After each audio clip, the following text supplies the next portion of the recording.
السلام عليكم ورحمة الله وبركاته. الحمد لله. اللهم صل وسلم على رسولك سيدنا ونبينا ومولانا محمد وعلى آل سيدنا محمد الذي قرنت البركة بذاته ومحياه وتعثرت الأوالم بطيب ذكره ورياه. الحمد لله. அல்லாஹ்வுடைய அளப்பெரும் கிருபையால் குர்ஆனிக் சயின்ஸ் என்ற அடிப்படையில் தினந்தோறும் பல்வேறு துறை சார்ந்த அறிவியல் விஷயங்களை பார்த்து வருகிறோம். அதன் அடிப்படையில் இன்றைய தினம் நாம் பார்க்க இருப்பது குர்ஆனிக் மெடிசன், மருத்துவவியல் சார்ந்து அல்லாஹ் குர்ஆனில் என்னவெல்லாம் கோட்பாடுகளை சொல்லி காண்பிக்கிறான் என்பது சார்ந்த சில முக்கிய விஷயங்களை பார்க்க இருக்கிறோம்.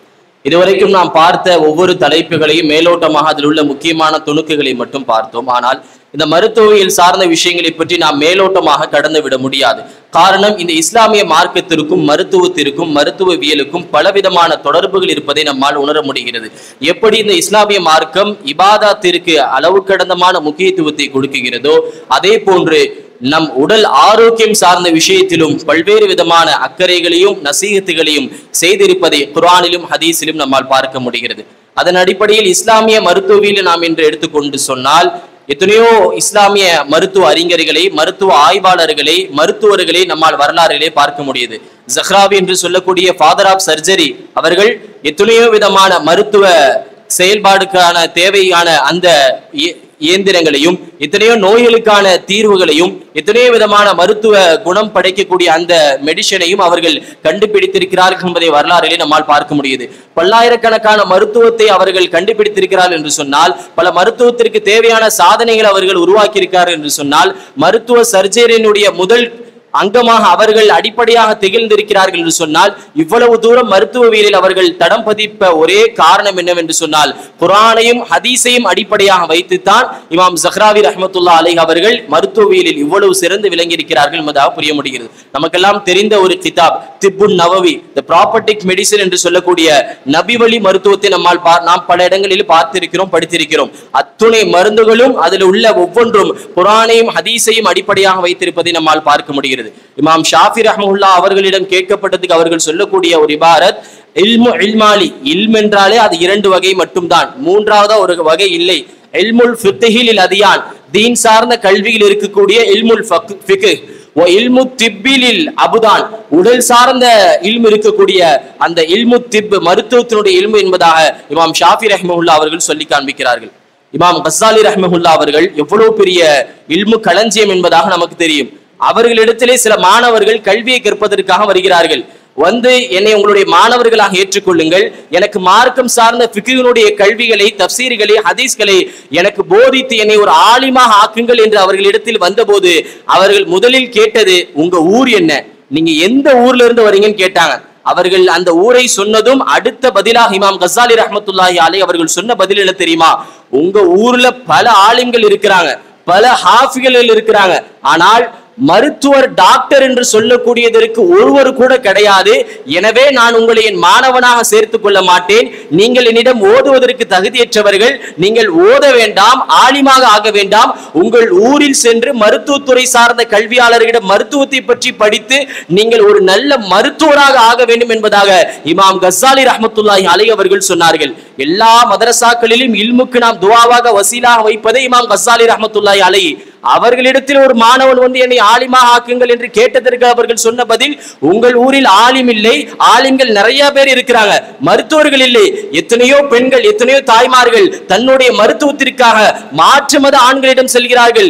நீங்கள் மருத்துவர்களாக மாற வேண்டும், மாறினால்தான் உங்கள் சமுதாயம் எழுச்சியடையும் என்ற வார்த்தையை நாம் இன்று பயன்படுத்துகிறோம். அதே வார்த்தை அன்று இமாம் கஸ்ஸாலி ரஹ்மத்துல்லாஹி அவர்கள் தன்னிடம் ஓதி கேட்க வந்த மாணவர்களிடம் சொன்னார்கள் என்று சொன்னால், இப்போ சொல்லுங்க, இந்த அத்தாயி கல்வி குழுமம் இரு கல்வி திட்டம் என்பதை உருவாக்கியதே, மருத்துவத்துறை ஆளுங்கள் படிக்க வேண்டும் என்பதை உருவாக்கியதே, பல மருத்துவர்களை உருவாக்குவதற்கு அத்தாய் பார்மசி ட்ரைனிங் அகாடமியை வைத்திருக்கிறது.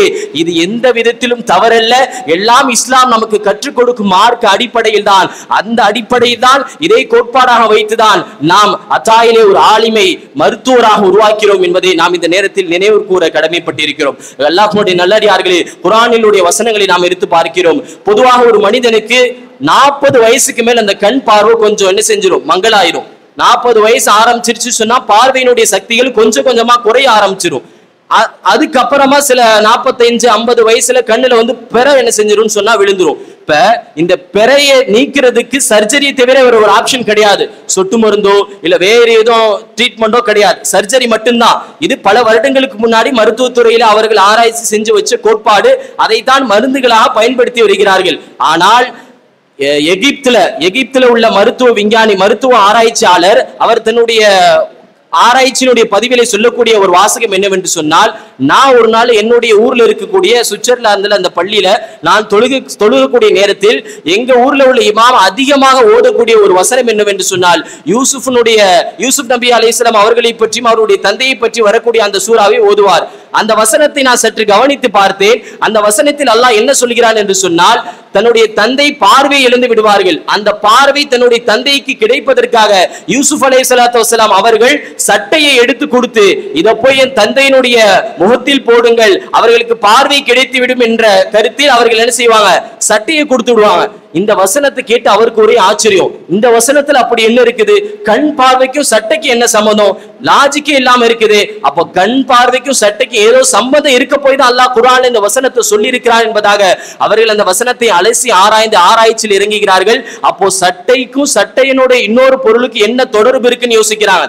சட்டையில வேர்வை துளி என்ன செய்யுது, படியுது. அப்ப இந்த வேர்வை துளி மூலியமா எதுவும் மருத்துவ குணங்கள் இருக்குதாங்கிறத வேர்வை துளியை வைத்து அவர் என்ன செய்யறாரு, மருத்துவ ஆய்வு கூடத்தில் அவர் ஆய்வுகளை மேற்கொள்கிறார். சில பொருட்களையும் சில தேவையான அந்த மருத்துவ சார்ந்த சில துணுக்குகளையும் அதில் சேர்த்து ஒரு லிக்யூட், ஒரு கண்ணுக்கு தேவையான ஒரு மருத்துவ பொருளை அவர் தயாரிக்கிறார். தயாரிச்சு மட்டுமல்லாம முதல் முறையா அவர் என்ன செய்யறாரு, முயலுக்கு அதை வந்து பரிசோதிப்பதற்காக பயன்படுத்திருக்கிறார். பரிசோதித்து அது பாசிட்டிவா வந்ததுக்கு அப்புறமா கிட்டத்தட்ட 250 நோயாளிகளுக்கு தொடர்ந்து 2 வாரம் ஒரு நாளைக்கு 2 முறை அவர் கண் நோய்க்கு மருத்துவ சிகிச்சையை அளித்திருக்கிறார். அளித்து அது சக்தி வாய்ந்த முறையில் சக்சஸ்ஃபுல்லாக அவர் மாறியதற்கு அரசினுடைய அங்கீகாரத்தோடு குர்ஆனிக் மெடிசின் என்பதாகவே அந்த மருத்துவத்தினுடைய அந்த சொட்டு மருந்துக்கு பெயர் வைக்கப்பட்டுள்ளது என்பதை நம்மால் வரலாறிலே பார்க்க முடியுது. அப்ப பாருங்க, குர்ஆனிக் சயின்ஸ் என்று நாம் பார்த்து வருகிறோம். மருத்துவம் சார்ந்து கண்ணுடைய நோய்க்கு, கண்ணுடைய அந்த பெறை ஒழுகுவதற்கு மருந்துங்கிறது கண்டுபிடிக்கவே இல்லை. அதுக்கு ஒரே ஒரு ஆப்ஷன் சொன்னா அது சர்ஜரி மட்டும்தான். ஆனால் இந்த சுவிட்சர்லாந்தில் இருக்கக்கூடிய முகமது அப்துல் பாசித் என்பவர் என்ன செஞ்சிருக்கிறாரு, அந்த சட்டையிலே வேர்வை துளியை வைத்து, அந்த வேர்வை துளியில் இருக்கக்கூடிய அந்த ஆற்றலை வைத்து கண்ணுக்கு தேவையான அந்த சொட்டு மருந்தை அவர் கண்டுபிடித்திருக்கிறார் என்பதை நம்மால் பார்க்க முடிகிறது. இவ்வளவு தூரம் அவர் ஆராய்ச்சி செய்வதற்கு துணையாக இருந்தது இந்த குர்ஆனுடைய வசனம் தான். குர்ஆனிலே அல்லாஹ் பல்வேறு விதமான உணவுகளையும் பொருட்களையும் தாவரங்களையும் சொல்கிறான். அல்லாஹ் சொல்லி இருக்கக்கூடிய எல்லா வர்க்கங்களும் மருத்துவ சிகிச்சையில் அடங்கி இருக்கிறது. பல இடங்கள்ல ஹதீஸ்கள்லயும் சரி, குர்ஆனுடைய வசனங்கள்லயும் சரி, நம்ம பேரிச்சம்பழத்தை பற்றி என்ன செஞ்சிருக்கிறோம், படிச்சிருக்கிறோம். ஸல்லல்லாஹு அலைஹி வஸல்லம் அவர்கள் பேரிச்சம்பழத்தை பத்தி சொல்லும்போது, மன் தஸப்பஹ குல்ல யௌமின் சபஅ தம்ராத்தின் அஜ்வா, யார் ஒவ்வொரு நாளும் 7 அஜ்வா பேரித்தம்பழங்களை சாப்பிடுகிறாரோ, லம் யலுருஹு ஃபி தாலிகல் யௌமி சும்முன் வலா சிஹ்ருன், அவருக்கு எந்த நோயும் வராது. சூனியமா இருந்தாலும் சரி, இல்ல விஷத்தை அவர் சாப்பிட்டாலும் சரி, தொடர்ந்து ஒவ்வொரு நாளும் 7 பேரிச்சம்பழ அஜ்வாவை யார் சாப்பிடுகிறாரோ அவருக்கு எந்த நோயும் வராது என்பதாக நாயகம் ஸல்லல்லாஹு அலைஹி வஸல்லம் அவர்கள் ஹதீஸிலே சொல்லி காண்பிக்கிறார்கள். பேரிச்சம்பழத்துல பல வகை பேரிச்சம்பழம் இருக்கு.